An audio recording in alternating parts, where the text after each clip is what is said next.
এভাবে কক্সবাজার শ্রমিক লীগের ব্যানারে গত 7 বছর রাজপথ কাঁপিয়েছিল একসময়ের দুর্দর্শ সন্ত্রাসী ও ছিনতাইকারী সরোয়ার কামাল সবুজ।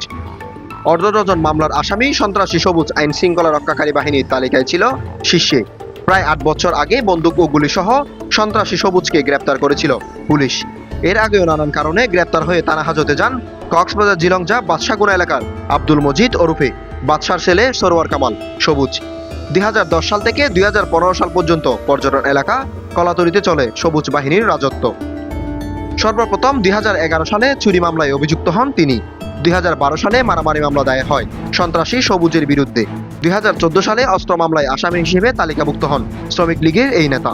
2015 সালের দিকে অপরাধের মাত্রা বাড়িয়ে দেয় পৃথক সময়ে টানা 3টি মামলা দায়ের হয় আলোচিত এই সন্ত্রাসীর বিরুদ্ধে। এর মধ্যে রয়েছে অপহরণ ও চাঁদাবাজি, ডাকাতির প্রস্তুতি ও অস্ত্র আইন মামলা। এসব মামলায় বেশ কয়েকবার কারাগারেও যান তিনি।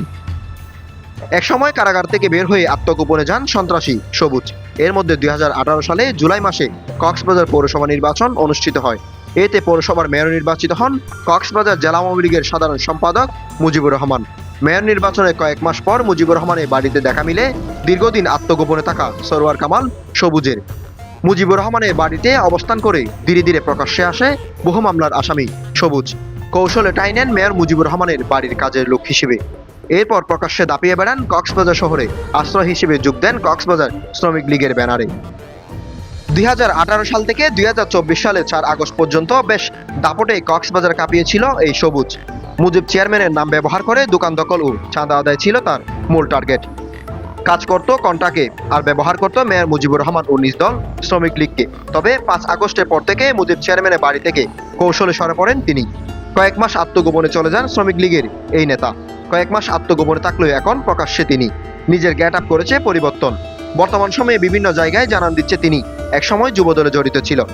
জামায়াত ইসলামী রাজনীতিতে জড়িত হওয়ার জন্য বেশ ধারণ করেছে বলে এলাকায় গুঞ্জন চলছে।